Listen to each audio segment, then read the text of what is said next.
Target and Big Fun, the actual manufacturer of this handheld, definitely get points for the presentation.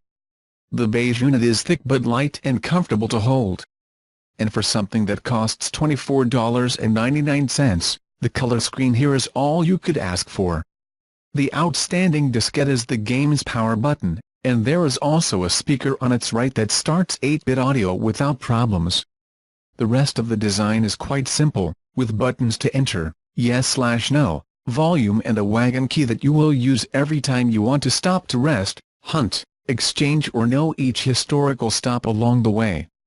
To the best of my recollection, I have not played the Oregon Trail since I left elementary school.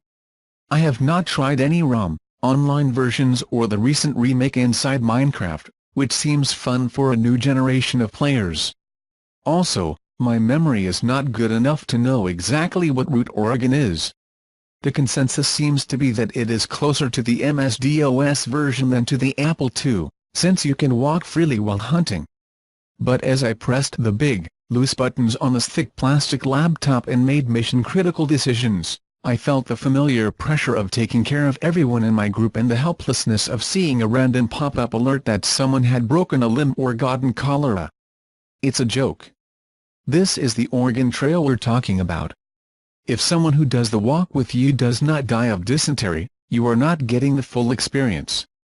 I still feel unreasonably sad when the oxen die. That has not changed, and my girlfriend was not delighted when her character squawked unexpectedly after a single attack of fatigue. Some people are simply not cut out for this trip,